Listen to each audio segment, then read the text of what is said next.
Hey y'all, so on today's video, I am going to be getting some seeds planted. I am so far behind. Today is Mother's Day. It is May 11th, and I've been trying to get this done for the last 2 weeks. And by the time you guys see this video, we will already be back from our trip, but we leave for Cabo and we're gonna be gone for a week, and it's not the best time to be planting these seeds. However, I will miss my opportunity if I don't get these done now. We have drip irrigation in our beds, and I'm going to have to rely on that quite a bit. We added some garden soil to the top of these beds recently, and it's a little more mulch-like than I would have liked. And so I'm gonna be adding in some potting mix in the rows that right along the drip irrigation where I'll be planting these seeds. I don't typically do that, but I need something while I'm gone and can't overhead water these seeds to give them a chance. I need something that will hold enough moisture for them to stay constantly moist. Again, this is not ideal. In fact, it's far from it. But as soon as I get back from Cabo, we get back on a Saturday, and then I have to turn around and go to Texas on that Sunday, that next Sunday, to go proctor a training for work for a week as well. So everything is just kind of bad timing, but sometimes you just got to do what you got to do. And I guess we'll see how this all turns out. It's certainly going to be an experiment because I've never planted seeds and then just left for 2 weeks. Obviously, if I can get these seeds somewhat germinated and keep them moist for the week that we're gone in Cabo, they will be okay, and Tommy can water them when he gets home from work. Typically what I would do though is plant seeds much earlier, like early to mid-April, and then I would come home for my lunch break. I would let the dogs out. I would water, overhead water, and then when I got home I would overhead water as well, because just a reminder that this raised bed area back here is extremely hot and sunny and totally open to the elements back here, so it gets really hot. So what I'm going to do today is, first of all, I need to check the irrigation. I hooked up all my irrigation to my hanging baskets, and I need to make sure that those are adjusted properly again for when we're out of town. And then I think it's supposed to get almost into the hundreds next week when we're gone as well, so I don't have that going for me either. But I'll make sure that I get that irrigation adjusted on all the hanging baskets so that they are good to go. And then I'm going to test the irrigation before I put anything in these beds and make sure I don't have any random pieces that are broken or anything like that. Although I shouldn't, because we already went through and tested everything early on this season and fixed a couple things that were leaking and a couple things that were broken. So I don't expect to find anything, but I just want to make sure that my drip irrigation is working properly. I still have a ton of weeding to do back here. That's not going to get done anytime soon, to be honest with you. I'm unfortunately just so far behind this year, and sometimes it just happens. It's called life. And so we're going to experiment with these seeds. The great news is I can experiment with seeds because they are cheap. So that is what we're going to do. I'm very pleased. I will show you when we get over there. I'm very pleased with the dahlias that have came up. I planted the dahlias probably 3 weeks ago at this point. It's in a previous video, but I think it was roughly 3 weeks ago. And we got so much rain. In April, we got, I don't remember what the total rainfall is, but I think it was like over 15 inches.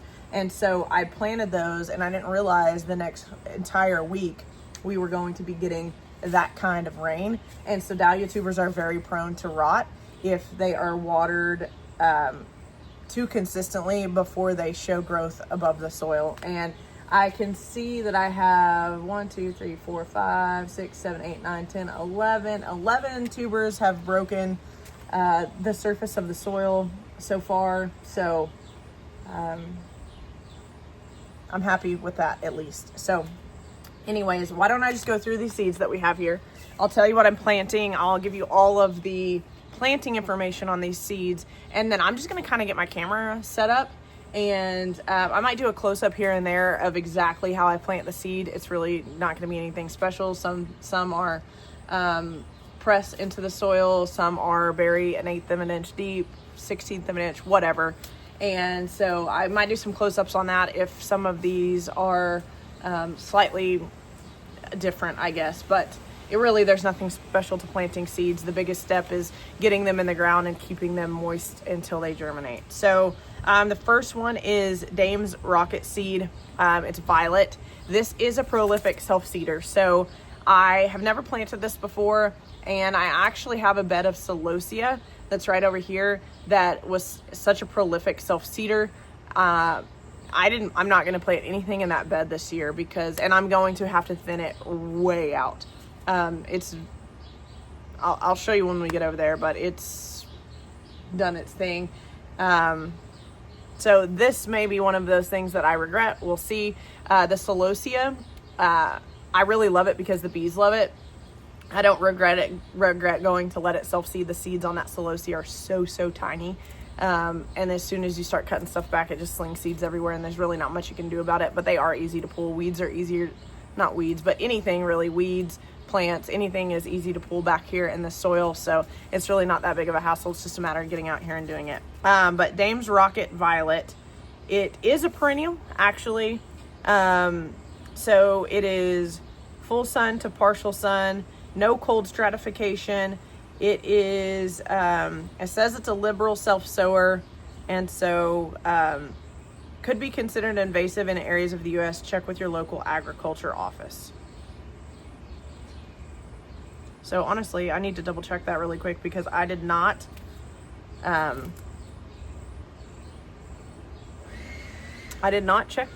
read that information before I purchased the seed. So I'll double check that here in just a second. Love Lies Bleeding. It's direct sow after last spring frost. Planting space is 8 to 10 inches. Plant depth is 1/16 of an inch deep. Full sun. Cosmos, you guys know Cosmos. Cosmos are easy. Cosmos seeds are big. They're easy to plant. Plant spacing is 12 inches. And let's see here, 1/4 of an inch deep. And direct sow after last frost. I didn't start any seeds inside this year, so I'm not going to read off any of the indoor starting instructions, but every seed packet has all that information on it if you want it. Versailles Tetra Mix Cosmo, again, doesn't need cold stratification, extra large flowers, saucer-shaped daisy-like blooms, fern-like leaf shape. Sow your Cosmos in full sun after last spring frost. Crispedia drumstick flower. I have wanted to plant this for years, and I've never purchased the seed, but I was down at my mom's probably a month ago, and I saw that they had the seed, and so I snagged it up. And it's pretty drought tolerant. It takes a lot of sun, so it should do well back here if I can get it to germinate with the conditions that I'm working with being gone. Sow outside 2 to 4 weeks after your average last frost. Oh my gosh, you guys, I cannot talk today. Sorry. Anyways, so that's what I have. I have a lot more seeds that are inside. I'm not gonna have room for all of those seeds this year, so I am narrowing it down a lot. I may, if something doesn't germinate due to not having the water that it needs, I will try to sow something else in those spots. But another thing is, you can probably see over here, that is another beehive. By the time this video comes out, you will have seen the previous video of me talking about that new hive as well. The bees swarmed again, and so that was a really large swarm over there. They're building up fast. They're taking in a lot of sugar water, and I have 2 5-frame nukes back here now. Both of those will be going down to our land as soon as I can get them built up and make sure that their queens are mated and she's laying and they're built up enough to where I can transfer them to a 10-frame box. So I'm not upset about that though, because I really love working with my bees. And so, and it was something that was already in my plans of putting some hives down there. It just wasn't in my plans this year necessarily. But sometimes that's just how it works. And so I'm excited to do that. It also saves me a bunch of money on bees. And so I'm totally okay with that. Although it is going to set back my honey production on my big hive. So a little bit bummed about that, but you know what? There's a lot of learning curve when it comes to beekeeping. And I've learned a lot of lessons in the last 2 weeks. And I will change some things on my swarm management that I didn't do this year, or that I didn't do on a hive that size. I should have crushed all but 2 queen cells when I crushed all but 4. I guarantee you a couple of those queens that I didn't basically kill in the hive, they swarmed. They swarmed in these 2 boxes over here. So that's a lesson learned. And then when I was in that hive the other day, there was a couple virgin queens in there that are going to have to fight it out and see which one ends up being the queen in that hive. So on day 14, it is getting to the point where 14 days after the initial swarm, it is getting to the point where I should start to see eggs. They've hatched, they've probably fought to the death in there. And then maybe hopefully she's taken some mating flights. And this is kind of that very first marker after that initial swarm, because usually bees will swarm after the queen cells are capped. And usually it's pretty much maybe same day, maybe the day after, but give or take a day or 2. And so we are 14 days after that initial swarm. And so I would expect that I should see eggs here shortly. But again, all this is also bad timing with my bees, because I've got 2 small nukes back here and then that do need feed, and they'll just have to fend for themselves. We'll fill up all of their sugar water and everything before we leave, which they will have a decent amount of that. And then, they're bees. They're going to be able to fend for themselves. This is what they do. And so I think those bees will be okay. And I really wanted to get into this hive this next week, my big hive, and check on the queen status and see if I see eggs, etc. And I'm just not going to be able to do that. So that will have to wait on until I get back on Sunday, and then I'll have to do that quickly and then pack everything up and leave again. So anyways, I'm going to check on this Dame's rocket seed real quick, and then we'll get started. I also have some zinnia seeds over there that I harvested myself, and so I'll be scattering those about as well. And I didn't separate them by a variety or anything like that, so I'm just going to scatter them and let them come up. Okay, well, it is considered invasive in zones 3 through 9, so I'm not going to plant the Dame's rocket, even though it wouldn't be too invasive here because I'm planting them in raised beds. If it went to self-seed, it would just scatter really off the raised beds. But I'm going to forgo it just because I really don't want to plant anything non-invasive. Invasive, because part of the things that happen is birds pick these things up and they scatter the seeds everywhere else, and then it can become a problem elsewhere. And since, I have some coral vine back here, which is considered invasive in certain places, but we get too cold here for it to reproduce and survive during our winter. So anyways, that is the verdict on the Dame's rocket. It's not going to be planted, not here anyways. All right, so let's just get started with all of the zinnia seeds that I saved. I'll show you what I'm going to do here. I just tested the drip. Everything seems to be working. And I'm going to test out my theory here about, I'm just going to dig a trench right along where the soaker hoses run, and then I'm going to fill that little trench with potting mix, and then kind of brush that potting mix over the seed itself. Zinnia seeds need to be planted about 1/4 of an inch deep, and so this may work, this may not work.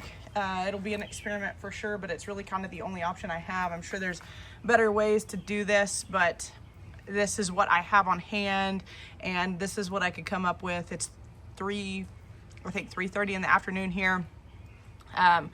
We just got back from some Mother's Day stuff in Fort Worth, and I need to really get this done. We fly out at 6 o'clock tomorrow morning. And so again, by the time you guys are watching this video, we're already going to be back from this trip. But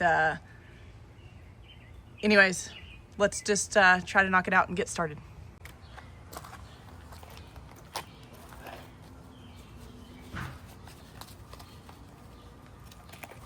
I'm also just going to seed all of these zinnias kind of haphazardly. The soil is still very moist, even though this none of this has ran at all, but just a week of high temps makes me a little concerned.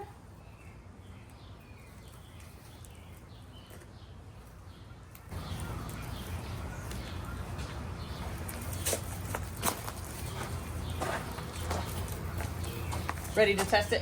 Yeah. You can turn it on.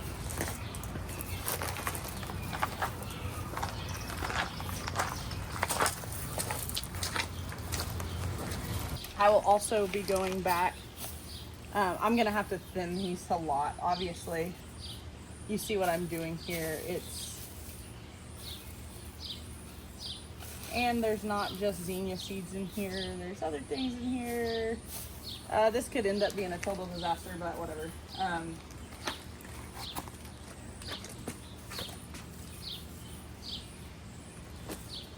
Don't recommend this method, like this method of at least spreading seeds, but I have so many seeds that it doesn't really matter.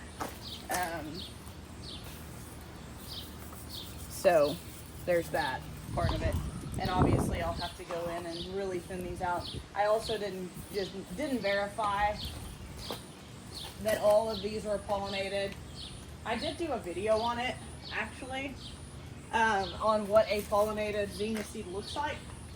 And I forgot to post it. I think I still have it somewhere. So I'll look at that and see if I can find that video. But I can see some celosia seeds in here as well. So, you know, we'll see what we get.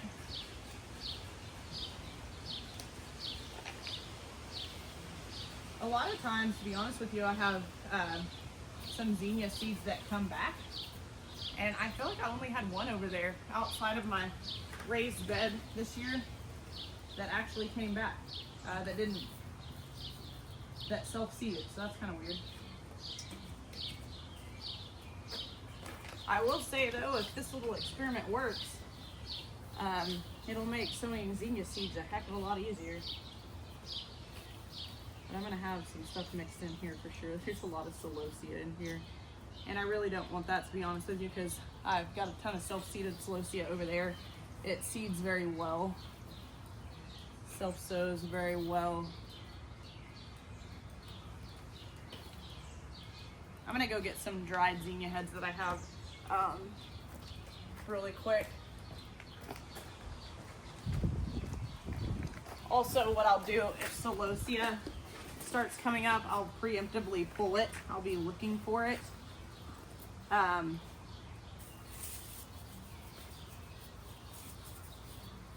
then I'll just preemptively kind of pull it.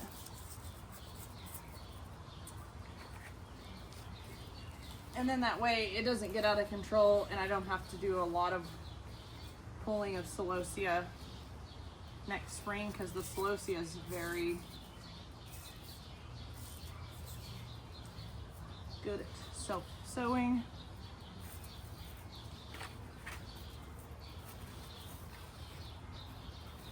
And again, there are ways to tell if your zinnia seeds are pollinated. I didn't take the time to do that, so we'll see what comes up here.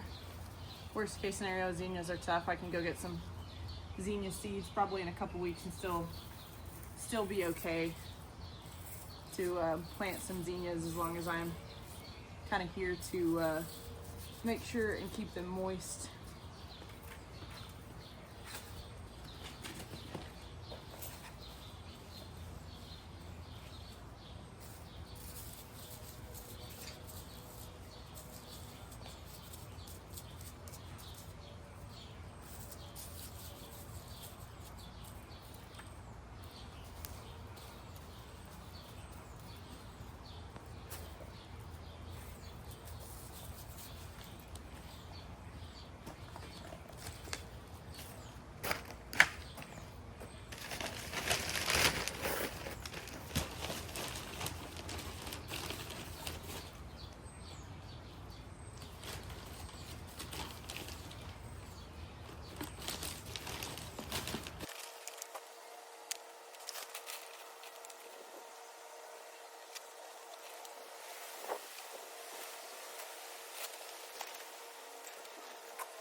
I think also next growing season, I am going to scrape all, well, I probably won't have to do that at the beginning of next season, but I don't like this topsoil that we put on here, and I can't even remember what brand it was.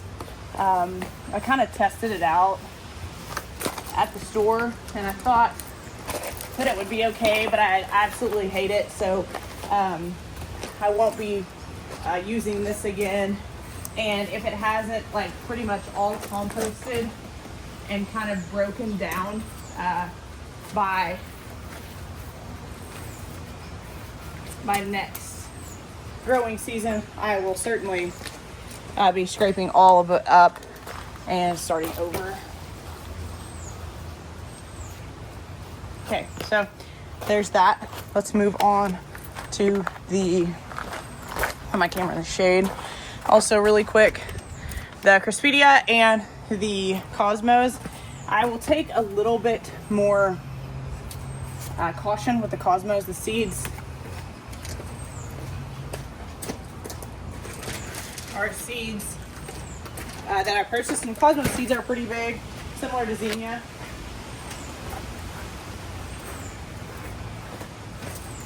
So they're pretty easy to handle and they're pretty easy to deal with.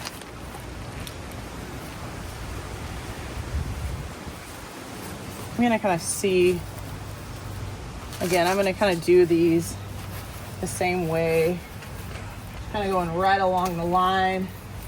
This is some of the stuff. This is purple coneflower and some yarrow that I seeded last year that I experimented with as far as not cold stratifying, and it all came up and it did really well, even though you're supposed to cold stratify it. And I did get most of it planted out into the landscape with the exception of random little patches here, and I just never got around to transferring it. So we'll be able to use some of these coneflowers in cut arrangements, and I won't have to cut them from the landscape. So again, 1/4 of an inch thick here. See about how many seeds are in here. Let me show you what Cosmos seeds look like. I do love them because they are larger and easier to deal with than some other types of seed. So I'm gonna lay these in here. I'm trying to use gloves because I just got my nails done for vacation. And I want to try to spread these out to where I don't necessarily have to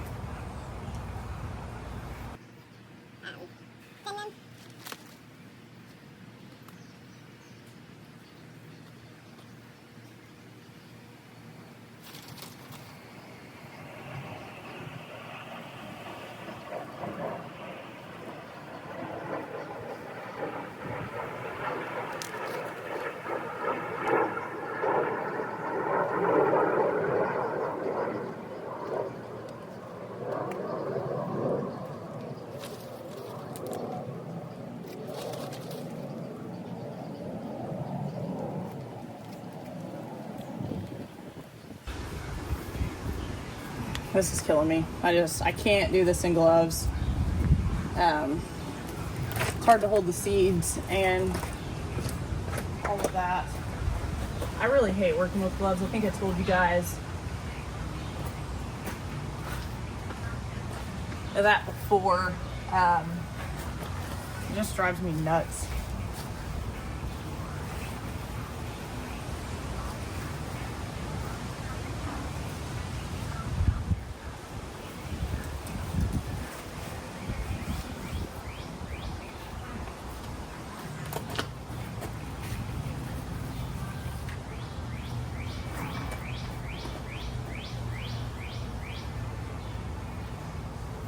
I was working in my hives the other day, and I rarely ever get stung when I come out here. Like, I've kind of got to be messing with them or walking right in their flight path in order to get stung. As I say that right now, there's one following me around, but I was planting these gnome gomphrena, and as I'm saying that, there's one in my face. Look at that one right there. Interested in the gomphrena, but I was literally bent down just like this, and I had been messing with them earlier because I had inspected their hive, and a bee came up and stung me right in the butt. That was a first for me.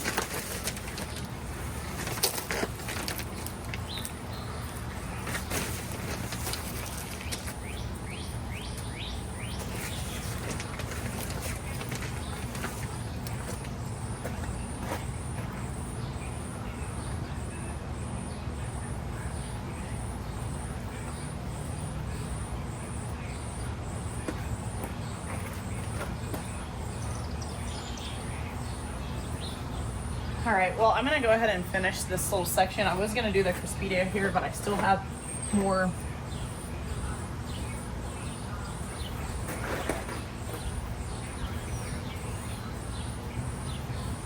cosmos, so just gonna complete these, and then we'll probably plant the Crispidia over by the tomatoes.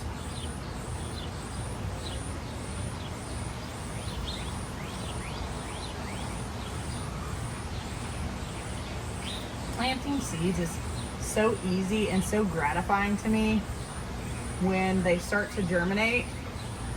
I love that. I wish I would have got these. Actually, it would have kind of been a little bit of a gamble if I would have gotten these seeds in before we got all of that rain, because we had so much rain so quickly at times that some of this soil in here was more or less floating. So I don't know how that would have worked out necessarily, but wouldn't have had to water them.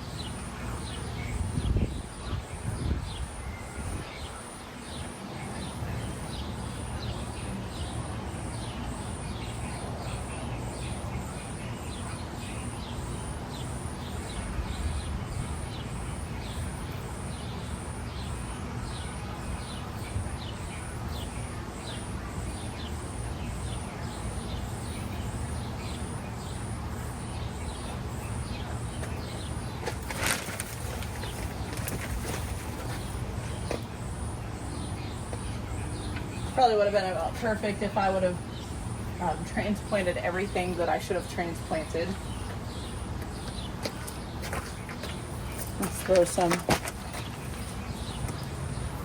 This hurts my OCD a little bit, but I need to put these somewhere, and I don't really want to mix some of the other variety that I have over there.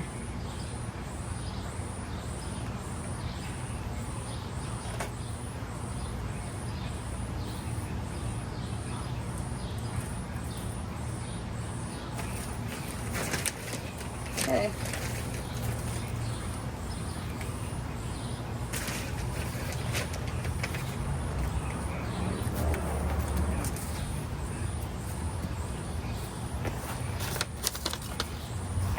Here is the Cosmo. I don't really feel like labeling these right now. And so what I'll do is I'll come back and watch this video at some point and label these seeds.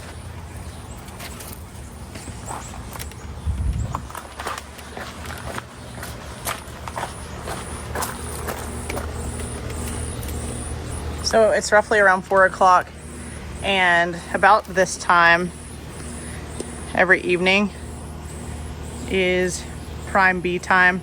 They tend to do orientation flights. That hive is really killing it. We sucked down a lot of sugar water today. You guys are probably watching this video going, she is all over the place. and I am definitely all over the place today. I still have about 500 things to do after I get done planting these seeds and watering everything. I'll probably water everything this evening. Tommy and I are gonna try to go to dinner tonight, but I don't know if that's gonna happen. This strawberry that I bought was supposed to be a sea breeze strawberry with double pink blooms. That is not what I got. I have no idea what type of strawberry that is, but it isn't sea breeze. It's a Monrovia plant, which is very unlike Monrovia to have things labeled wrong.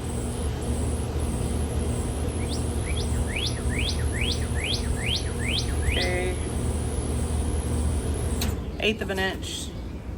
So that's not very deep.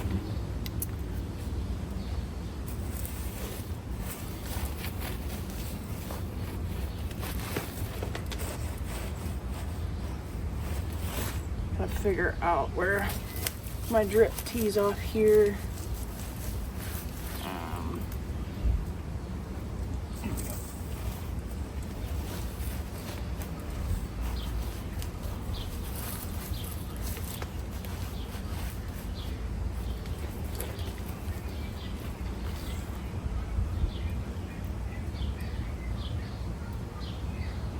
It's a real scientific way to do this. But these are pretty small. They are Crispedia, and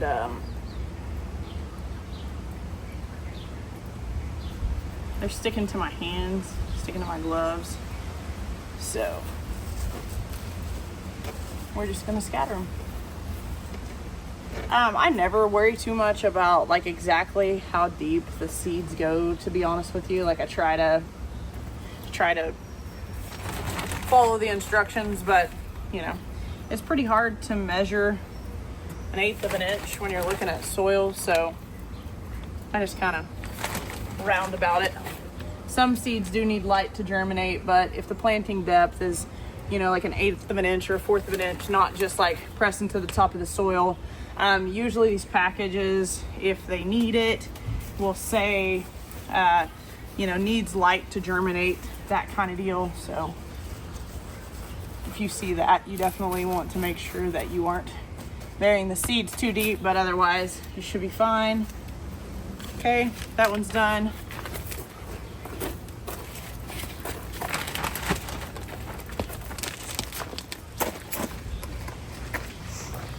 This is my hive over here that I inspected in my last video. I've really got to keep a close eye on that. The queen that I caught and put into this hive looked just like the rest of the bees, meaning she was striped. She didn't look like an Italian, which are typically kind of tan.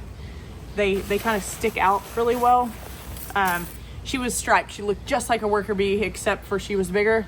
And when I was in this the other day, I just did a quick inspection and I did not see her, but I could have missed her because she looks so similar, and she was a virgin. She was small.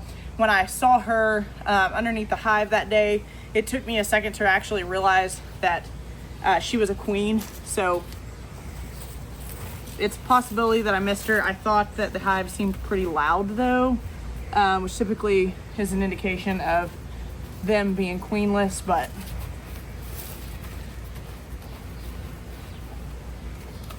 they're gonna have to wait until really I get back, which is unfortunate, but and I already have some things planted over here. I planted those last week. I don't see any growth on those yet, but hopefully we start to see that soon. These are Xenia Cosmos. I hope I'm saying that right. XSENIA.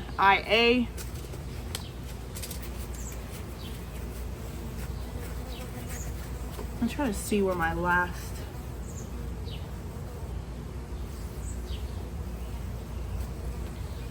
I kind of haphazardly stuck these in here last week. To be honest with you, my whole spring raised bed planting has been pretty haphazard. And I don't typically like that because I'm a very type A person, but it's stressing me out, to be honest. I'll probably be a lot less stressed out if I can get most of these things to germinate that I'm planting here. Ooh, not very many. 1, 2.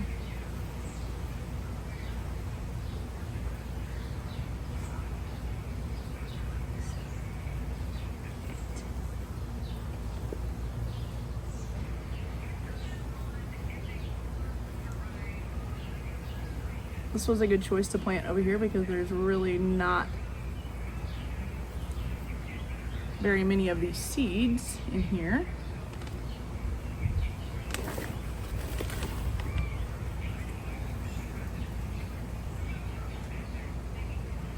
You can see that I already have some larkspur coming up.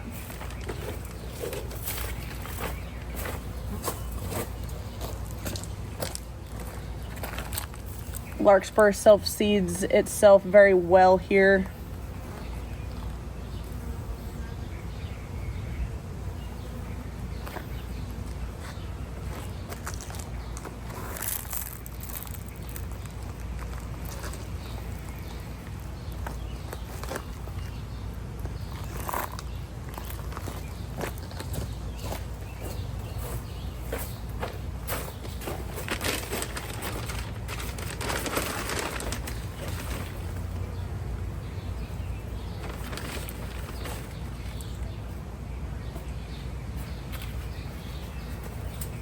Again, just adding some potting soil to this mix just as a way to help keep some moisture in here, because I'm just not going to be able to water overhead. And this is a little bit more of a mulching material topsoil than I would like for starting seeds, but we'd already purchased it and I'd opened a couple bags, and so I said screw it, we'll see if it works. And so far I really don't like it, but it's kind of thin enough to where I think it should break down fairly quickly, and so I don't think it's something that I'm gonna have to worry about the following year.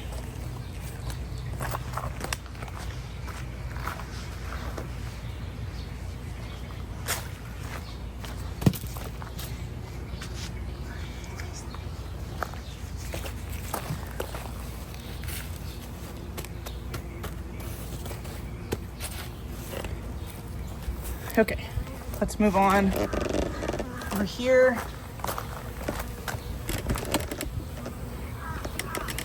There's my big hive over there. Okay, and I have some alyssum that I seeded last year. These are 30 to 60 inches tall. I'm probably gonna regret planting these here, and I will certainly regret planting them if they're not what I ordered. That happened to me last year. My alyssum went to self-seed, and then I was late on putting soil down, and so I covered up a lot of the self-seeded alyssum, but I'm going to leave what I can there and just kind of plant around it. This bee is really in my grill, and I really don't want to get stung like right before I go on vacation. So wish me luck. This hive is big, so it has enough bees that it cares sometimes what I'm doing around it, and I'm directly next to it, and I'm moving pretty quickly and talking to you guys.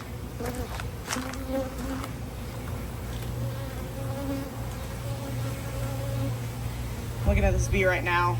It's all over my camera, and it is in my grill, and I bet I get stung. Okay, well, I went and got my veil really quickly.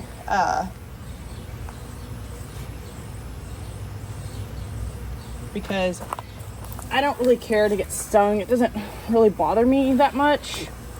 It doesn't feel good, obviously, but it's not the end of the world. But I certainly don't want to get stung right on my face before I go on vacation and I'm in the sun for a week. That wouldn't be very fun. So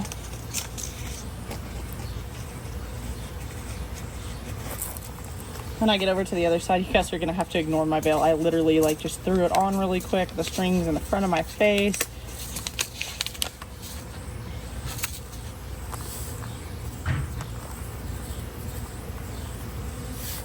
This is my very scientific method way of spreading these seeds.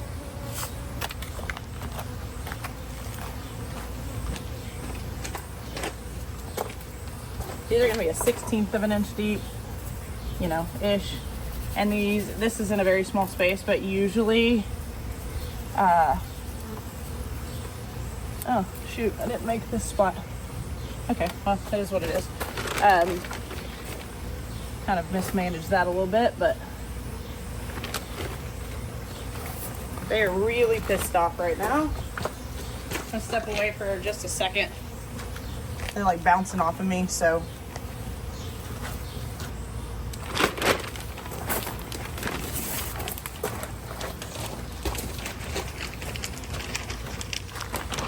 Okay, I think I'll make it without getting stung. I say that.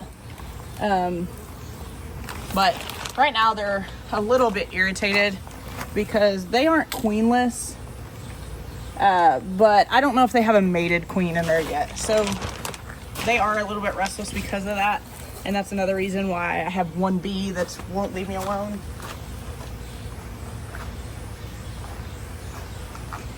But all that remains is I'm gonna get these seeds packed in here and then I'm gonna get everything watered in. And with that said, I will obviously keep you guys posted on this little experiment that I'm doing with the potting soil and my method of spreading seeds and being gone for a week and counting on a drip irrigation to give these seeds enough moisture to germinate in the hot afternoon sun and around 100-degree temps. So we'll see what kind of germination rate we have. But I appreciate you guys so much for watching. We'll catch you in the next video. Bye.